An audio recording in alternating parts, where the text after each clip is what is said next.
So మనకు ఇప్పుడు fourth level of strategy అనేది మనకి ఇంతవరకు లెవెల్ 3 స్ట్రాటజీస్ ఎలా ఉందో చూసాం. ఇప్పుడు లెవెల్ 4 స్ట్రాటజీ అనేది చూస్తున్నాం.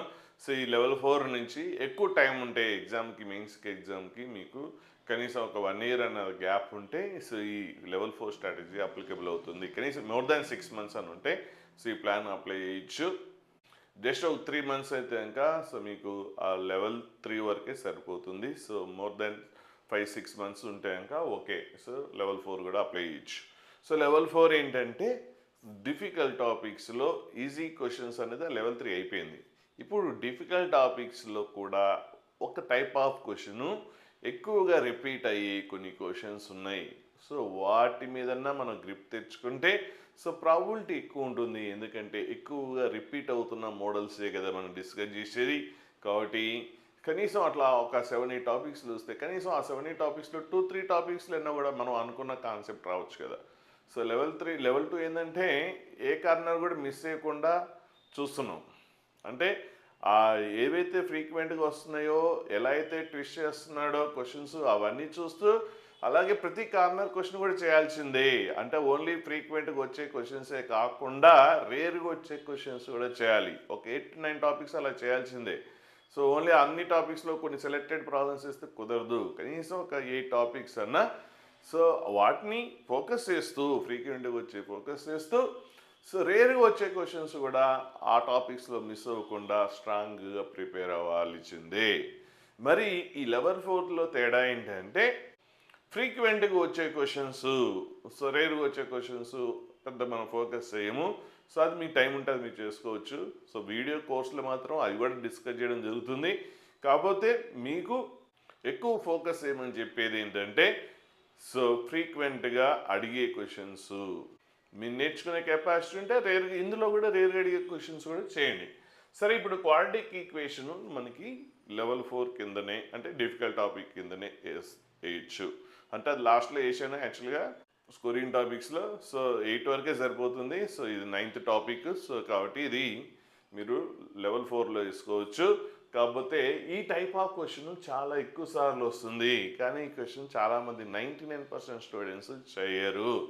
సో ఇది చాలా సింపుల్. లాజిక్ పట్టుకొని ఒక 4-5 క్వశ్చన్ వరుసగా చేసేస్తే మీకు లాజిక్ వస్తే చేయగలరు. సో ఇంకొద్దిగా కెపాసిటీ తక్కువ వాళ్ళు ఒక 10 క్వశ్చన్స్ వేసారనుకోండి 100% ఈ క్వశ్చన్ మీకు మిస్ అవ్వరు. ఎక్కువగా వచ్చే అవకాశం ఉంది. చూడండి, ఈ క్వశ్చన్ 2020లో వచ్చింది. అలాంటి క్వశ్చనే మళ్ళీ 2021లో వచ్చింది. సేమ్ సిమిలరే క్వశ్చన్, కొద్దిగా డిఫరెంట్గా ఉండొచ్చు కానీ సో కాన్సెప్ట్ అంతా కూడా ఇది ఒక రకమైన డిఫరెంట్ ఇష్యూ. సో అదే మేజర్గా క్వశ్చన్ అనేది కాన్సెప్ట్ అనేది దాని మీదనే బేస్ అయి ఉంది. కానీ ఇది ఇంక కొద్దిగా డిఫరెంట్గా ట్విస్ట్ అయి ఉంది. 24లో వచ్చింది.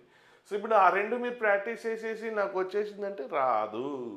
అది ఒరిజినల్గా ఐక్యూ ఉన్న స్టూడెంట్సే చేయగలరు. అంటే అదే మాట మళ్ళీ మళ్ళీ చెప్తున్నాను, అది నిజం కాబట్టి. సో మీరు చేయాలంటే సో ఇది ఒక డిఫరెంట్ క్వశ్చన్. ఇది కూడా సో ఇవి కొద్దిగా డిఫరెంట్గా ఉంది క్వశ్చన్, చేయగలిగితే చేస్తారు. ఇది ఒక డిఫరెంట్ అదే కాన్సెప్టే కానీ క్వశ్చన్స్లో డిఫరెంట్ వేరియేషన్స్ ఉన్నాయి. సో మీరు ఈ ఇట్లా క్వశ్చన్స్ ఒక 10 చేశారనుకోండి, అప్పుడు ఈ టైప్ ఆఫ్ క్వశ్చన్ వస్తే మీరు స్కిప్ అవ్వరు. సో ప్రతి ఇయర్లో క్లియర్గా ఇవి 1 or 2 క్వశ్చన్స్ ప్రతి ఇయర్ కనిపిస్తున్నాయి.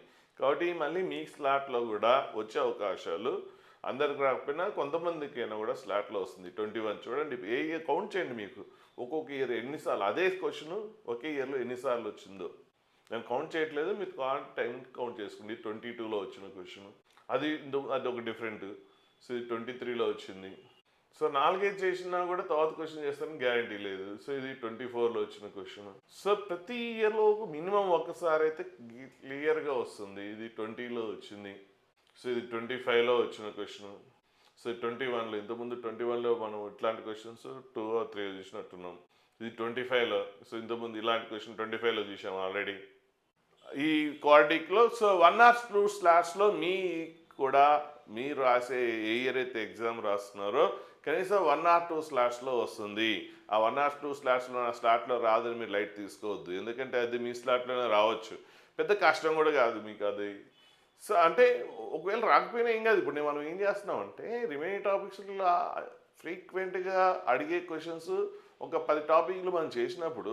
సో అది రాకపోయినా ఇంకో కాన్సెప్ట్లో రావచ్చు. అంటే ఇప్పుడు లిమిట్స్ అనే కాన్సెప్ట్, అలాగే ఏది ఫ్రీక్వెంట్గా వస్తుందని మనం అది ప్రిపేర్ అయింది, ఇది ప్రిపేర్ అయ్యాము. ఒకవేళ అది రాలేదనుకోండి, మీ స్లాట్లో ఇది పడుతుంది, ఇది రాకపోతే ఇంకో టాపిక్ పడుతుంది. అట్లా మీకు 2 బిట్స్ అన్న మినిమం మీకు యాడ్ అవుతాయి. అంటే మనం ఒక ఇట్లా ప్లాన్డ్గా ఒక 10 టాపిక్స్ చేసాం అనుకోండి, ఆ 10 టాపిక్స్ మీ స్లాట్లో కనీసం ఆ 10 టాపిక్స్లో 1 or 2 టాపిక్స్ అయినా వచ్చే అవకాశం అయితే క్లియర్గా ఉంది కదా. అది ఫ్రీక్వెంట్గా వచ్చే క్వశ్చన్ మనం డిస్కస్ చేసింది 10కి 10కి రాకపోవచ్చు, 2 వచ్చినాయి అనుకోండి, ఆ 2 క్వశ్చన్స్ మీకు ప్లస్ అయినట్టే కదా. సో నెక్స్ట్ చాలా చాలా ఇంపార్టెంట్ ఎక్స్పాన్షన్స్. అస్సలు ఎవడు పట్టించుకోడు అసలు. సో ఈ జస్ట్ ఈ ఫార్ములాస్ బట్టి ఫార్ములాస్ అనేది బయాట్ చేయాలి. సో ఎక్స్పాన్షన్స్ అనే ఫార్ములా అనేది బయాట్ చేయాలి. చాలామంది ఫార్ములా బయాట్ చేయమంటే గ్యారంటీగా ఎగ్జామ్లో వస్తుందన్నా కూడా ఎంత ఇంట్రెస్ట్ చూపించట్లేదు. సో ఇందులో కొన్ని డిఫికల్ట్ ఉండొచ్చు, కానీ కొన్ని గుర్తుపెట్టు కూడా పెద్ద కష్టమేం కాదు. e⁻x గుర్తుపెట్టు కూడా పెద్ద కష్టమేం కాదు.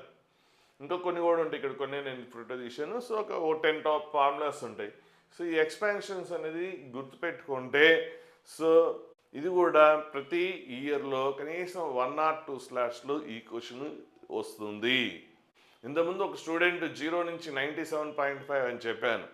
సో ఆ స్టూడెంట్ 99 రావాల్సింది, కానీ ఈ క్వశ్చన్ అంతా నేను నేర్పించి ఎగ్జామ్ రేపనగా ఈరోజు ఒకసారి మళ్ళీ ఫార్ములాస్ చదవమంటే చదవలేదు. మళ్ళీ ఆ ఎగ్జామ్ మధ్యాహ్నం అయితే మళ్ళీ మార్నింగ్ గుర్తు చేశాను, చదివావా లేదా అంటే చదవలేదు, దానివల్ల మిస్ అయింది. లేదంటే 99% వచ్చేది.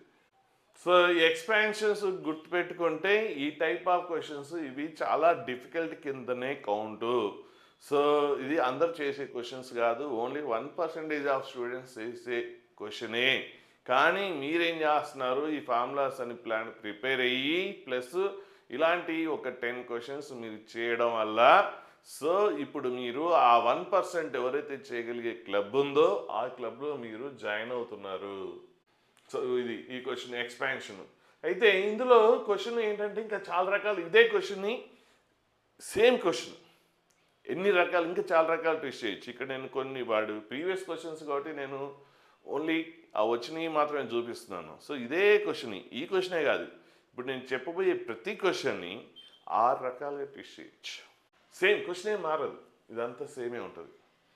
ఏదైతే క్వశ్చన్ అయితే మేజర్ పార్ట్ ఉందో ఇది ఏమి చేంజ్ అవ్వదు, అది అలాగే ఉండి 6 రకాలుగా ట్విస్ట్ చేయొచ్చు. స్టూడెంట్ ఏం చేస్తాడంటే ప్రాక్టీస్ చేసేటప్పుడు ఏదో ఒకటి చేస్తుంటాడు, ఇంకోటి కూడా అప్పుడు ఏమవుతుందంటే ఇక్కడ అంటే 2/3 ఉంది కదా, 6 రకాలు ఏంటంటే 0 ఇవ్వచ్చు, లేదంటే ఇన్ఫినిటీ ఇవ్వచ్చు. సో మీరు ప్రాక్టీస్లో 2/3 ఇట్లా నెంబర్ ఇచ్చింది చేసారనుకోండి, అక్కడ 0 ఇన్ఫినిటీ వస్తే చాలామంది ఇబ్బంది పడతారు. ఆ చిన్న లాజిక్ ఉంటుంది, ఆ లాజిక్ పట్టుకుంటే ఈజీనే. కానీ మీరు అది పట్టుకోకుండా జస్ట్ ఒక ప్రాబ్లం చేశారనుకోండి, సేమ్ క్వశ్చనే, ఇక్కడ దీని ప్లేస్లో 2/3 0 ఉంటే ఒక రకం ఉంటుంది, ఇన్ఫినిటీ ఉంటే ఒక రకం ఉంటుంది. మళ్ళీ ఇప్పుడు 3 అయినాయి కదా, ఏంటి ఇది నెంబర్ తోటి, 0 తోటి, ఇన్ఫినిటీ తోటి. మళ్ళీ ఈ మూడింటిని ఇంకా 3 ఎలా ట్విస్ట్ చేయొచ్చు అంటే, ఇక్కడ 0 తీసేసి ఇన్ఫినిటీ పెట్టాం అనుకోండి, అదొక డిఫరెంట్ ప్రాసెస్. 0 ఉన్నప్పుడేమో లోయెస్ట్ పవర్ చూస్తాం, ఇన్ఫినిటీ ఉన్నప్పుడు హైయెస్ట్ పవర్ చూస్తాం. సో మనం క్వశ్చన్ డీటెయిల్గా చెప్పేంత టైం లేదు కాబట్టి మాట్లాడట్లేదు. ఇదే క్వశ్చన్ని 6 వేస్లో ట్విస్ట్ చేయొచ్చు. ఇప్పుడు చెప్పే ప్రతి క్వశ్చన్ కూడా ఇదే వేలో 6 వేస్లో ట్విస్ట్ అవ్వచ్చు. మీరు ప్రాక్టీస్ చేసే మెటీరియల్లో 1, 2 ఉన్నప్పుడు ఇంకో దగ్గర ఎక్కడో క్వశ్చన్ చేస్తారు, తర్వాత ఎక్కడో ఇంకో క్వశ్చన్ చేస్తారు, అంటే తర్వాత దీనికి సంబంధం లేని క్వశ్చన్ చేస్తారు, ఒక 10 క్వశ్చన్ వేసి మళ్ళీ ఎప్పుడో ఇంకో క్వశ్చన్ చేస్తారు. అప్పుడు మీకు అది మైండ్లో సేవ్ అవ్వదు, ఆ క్లారిటీ రాదు. అదే వరుసగా చేశారంటే 100% కాదు. ఇప్పుడు మీరు ఇది చేస్తే అంటే ఎక్స్పాన్షన్స్ ఫార్ములా మర్చిపోవచ్చు, కానీ ప్రొసీజర్ మాత్రం మీకు 5 to 10 years అయినా కూడా గుర్తుండే విధంగా గుర్తుంటుంది, నేను చెప్పినట్టుగా ప్లాన్గా ప్రిపేర్ అయితే. సో ఇదే క్వశ్చన్ని 6 వేస్లో ట్విస్ట్ చేస్తున్నాను. ఇప్పుడు చెప్పే ప్రతి క్వశ్చన్ కూడా సేమ్ అదే వేలో 6 వేస్లో చూడండి. క్వశ్చన్ అది ఇంతకుముందు వచ్చింది 22లో వచ్చింది. సో 22లో చూసారా, మళ్ళీ అదే అలాంటి క్వశ్చన్ 22లో వచ్చింది. చూడండి, ఒక్కొక్క కౌంట్ చేయండి మీరు, ఇది 23లో వచ్చింది. సో అలాంటి క్వశ్చనే మళ్ళీ 24 3 క్వశ్చన్స్ వచ్చినాయి. సో ఇంకా కూడా కింద కూడా ఉంటాయి, అంటే 3 స్లాట్లో కనిపిస్తుంది. సో ఇప్పుడు ఇదే ఈ 3 క్వశ్చన్స్ని మళ్ళీ ఒక్కొక్క క్వశ్చన్ని 6 వేస్లో ట్విస్ట్ చేయొచ్చు అని చెప్పాను. ప్రతి క్వశ్చన్ని 6 వేస్లో ట్విస్ట్ చేయొచ్చు. సో నెక్స్ట్ ఇది 25లో 1 2 3. సో క్లియర్గా మీకు అర్థమవుతుందా లేదా? కనీసం ఒక 3 స్లాట్స్లో కనిపిస్తుందని ఆ 3 స్లాట్స్లో మీరు ఉండరా? సరే ఇది రాలేదనుకోండి, ఇంతకుముందు చెప్పిన క్వాడ్రిటిక్ రావచ్చు, ఏదో ఒకటి రావచ్చు, అన్నీ రాకుండా అయితే ఉండవు కదా. అప్పుడు మీకు 2 బిట్స్ ప్లస్ అయితే ఎక్కడికి వెళ్తారు? ఇవన్నీ కూడా ఇది ఒక్క క్వశ్చన్ వల్ల మీరు ఎక్కడికో వెళ్ళిపోతారు. ఎందుకంటే ఇది చాలామంది చేయగలిగే క్వశ్చన్ కాదు. 99%, 99.5% చేయని స్టూడెంట్స్ క్వశ్చన్. సో అది మీరు చేసినప్పుడు చాలామందిని మీరు అట్లాంటి క్వశ్చన్ చేస్తారు. చాలా పవర్ఫుల్ అది అట్లాంటి క్వశ్చన్. ఎక్కువ మంది చేయగలిగిన క్వశ్చన్, చేయలేని మంది స్టూడెంట్స్ క్వశ్చన్ మీరు చేసినప్పుడు సో ఆ డిఫరెన్స్ అనేది చాలా టూ మచ్గా ఉంటుంది. ఒక్క క్వశ్చన్ తోటి మీరు కొంత లక్షల మందిని ఓవర్టేక్ చేసే అవకాశం ఉంటుంది. సో అలాగే ఇప్పుడు ఇది 21లో వచ్చింది చూడండి, 2 క్వశ్చన్స్. ఇంతకుముందు కూడా 21లో క్వశ్చన్ వచ్చినట్టుంది. సో 24లో ఇంతకుముందు మనం 3 క్వశ్చన్స్ చూసాం, ఇప్పుడు చూసారు ఇంకో 2 క్వశ్చన్స్. అంటే 5 స్లాట్స్లో కనిపించిందా అలాంటి క్వశ్చనే? కనీసం ఒక 2 స్లాట్స్లో అన్న ఇలాంటి క్వశ్చన్ కనిపిస్తుంది. సో శాంపిల్ కోసం జస్ట్ 2 చాప్టర్స్ చూపించాను. ఏంటి? Quadratic equations and limits. ఇవే కాకుండా ఇంకా రిమైనింగ్ ప్రాబబిలిటీలో, అలాగే వేరే వేరే టాపిక్స్లో, డెఫినెట్ ఇంటిగ్రేషన్స్లో కూడా సో ఇలా క్వశ్చన్స్ ఫ్రీక్వెంట్గా, అంటే ఇంటిగ్రేషన్ అది చాలా భయంకరమైన టాపిక్ అయినా కూడా ఈ ఫ్రీక్వెంట్గా ఇప్పుడు ఎట్లా అయితే మనం ఇక్కడ కొన్ని క్వశ్చన్స్ ఎక్కువ ఫ్రీక్వెంట్గా వస్తున్నాయో అలాంటి ప్రతి చాప్టర్లో ఉంటాయి. అలా ప్రతి చాప్టర్లో మనం ప్రిపేర్ అవుతాం. సో అన్నీ చూపించేంత టైం లేదు కాబట్టి సో జస్ట్ ఒక 2 టాపిక్స్ శాంపిల్ చూపిస్తున్నాను. అంటే మీ ప్రిపరేషన్ ఈ వేలో మార్చుకుంటే 100% స్కోర్ చేయగలరు. అంతేగాని మీరు నార్మల్గా ప్రిపేర్ అయితే మీరు ఎంతైనా కష్టపడండి, మీ మార్కులు అలాగే ఉంటాయి. మీరు ఫస్ట్ ఇయర్లో చూసి ఉంటారు, సెకండ్ ఇయర్లో చూసి ఉంటారు, మార్కులు ఏమన్నా డిఫరెన్స్ ఎప్పుడన్నా మీరు ఎంత కష్టపడ్డా పెరుగుతున్నాయా? పెరిగే ఛాన్సే లేదు ప్లాన్డ్గా ప్రిపేర్ అవ్వకపోతే. మీ కెపాసిటీ తగ్గట్టుగా మీరు ప్లాన్ మార్చుకోకపోతే ఛాన్సెస్ చాలా చాలా తక్కువ. సో ఇది లెవెల్ 4 ప్రోగ్రామ్, అంటే లెవెల్ 4 స్ట్రాటజీ. సో ఫస్ట్ ఇయర్లో ఉన్న వాళ్ళకి ఇంకా ఎక్కువ టైం ఉంటుంది కాబట్టి లెవెల్ 5 కూడా అప్లై చేయొచ్చు. అలాగే ఫౌండేషన్ వాళ్ళకి కూడా ఆ లెవెల్ 5 ప్రోగ్రామ్ అనేది అప్లై చేయొచ్చు. సో లెవెల్ 5 ప్రోగ్రామ్ ఏంటి అంటే కొన్ని కాన్సెప్ట్స్ ఉంటాయి. మాడ్యులస్ ఆల్రెడీ ఇంటర్మీడియట్ చదివేవాళ్ళకి తెలుసు. మాడ్యులస్ క్వశ్చన్ చూడగానే వదిలేస్తారు, ఏదైనా క్వశ్చన్ అర్థం లింక్ చేయగానే స్కిప్ చేసేస్తారు. గ్రాఫికల్ నాలెడ్జ్ 0, స్టెప్ ఫంక్షన్స్ చూడగానే స్కిప్ చేసేస్తారు. నెక్స్ట్ ఒక ఇన్ఈక్వాలిటీని సాల్వ్ చేయడం రాదు, అంటే ప్రాబ్లం అంతా వస్తుంది, లాస్ట్ క్లైమాక్స్ ఆన్సర్ రాయడం రాదు. ఎందుకు రాదంటే సో ఇన్ఈక్వాలిటీని సాల్వ్ చేయడం రాదు కాబట్టి. అలాగే వేవీ కర్వ్స్, అంటే ఇన్ఈక్వాలిటీలో 2 టైప్స్, ఒక వేవీ కర్వ్, ఇంకొక టైప్ ఆఫ్ క్వశ్చన్స్ ఉంటాయి. అలాగే సీక్వెన్స్ అండ్ సిరీస్, ఆ స్కోరింగ్ టాపిక్ ప్లస్ ఫౌండేషన్లో నేర్చుకోవాల్సిన వేరే టాపిక్స్లో కూడా ఆ కాన్సెప్ట్స్ ఫ్రీక్వెంట్గా వాడుతుంటాం. సో అంటే ఒక గ్రాఫికల్ నాలెడ్జ్ వల్ల మీకు 10 చాప్టర్స్లో క్వశ్చన్స్ ఎఫెక్ట్ అవుతాయి. ఒక మాడ్యులస్ కాన్సెప్ట్ తోటి క్యాలిక్యులస్లో ఏ క్వశ్చన్ అయినా కూడా మాడ్యులస్ తోటి లింక్ చేయొచ్చు. సో వాటి మీద గ్రిప్ లేకపోతే ఆ క్వశ్చన్ స్కిప్ అవుతారు. అంటే ఒక చిన్న కాన్సెప్ట్ తోటి ఒక 10 టాపిక్స్ డ్యామేజ్ అవుతుంటే మరి మనకి టైం ఉన్నప్పుడు, అంటే ఫస్ట్ ఇయర్లో ఉన్న వాళ్ళకైతే వాళ్ళకు టైం ఉండకపోవచ్చు, ఎందుకంటే కాలేజీలో బాగా టైట్ షెడ్యూల్ ఉంటుంది, ఆ టాపిక్స్ చదవాలి. కానీ అదెంత ఇంపార్టెంట్, దానికంటే ఇది ఇంపార్టెంట్. వీక్లీ ఒక 2 days అన్నా ఇప్పుడు నెక్స్ట్ చెప్పు ఈ టాపిక్స్ వాటి ఇంపార్టెన్స్ ఎంత, దానివల్ల ఆ నేర్చుకోకపోతే జరిగే డ్యామేజ్ ఏంటి అనేది నెక్స్ట్ వీడియోలో నేను చెప్తాను. మీకు ఎంత టైట్ షెడ్యూల్ ఉంటుందో నాకు తెలుసు, నేను కూడా అదే ఫీల్డ్లో ఉన్నాను కాబట్టి అది 100% నేను యాక్సెప్ట్ చేస్తాను. కానీ ఒక వీక్లీ 2 hours అన్న కేటాయించగలిగితే దానివల్ల మీకు ఎంత బెనిఫిట్ జరుగుతుందనేది మనం నెక్స్ట్ వీడియోస్ చూస్తే ఒక్కొక్క కాన్సెప్ట్ తోటి, అంటే ఇవి ఏంటంటే డైరెక్ట్ టాపిక్స్, అవి ఏంటంటే ఇండైరెక్ట్ టాపిక్స్.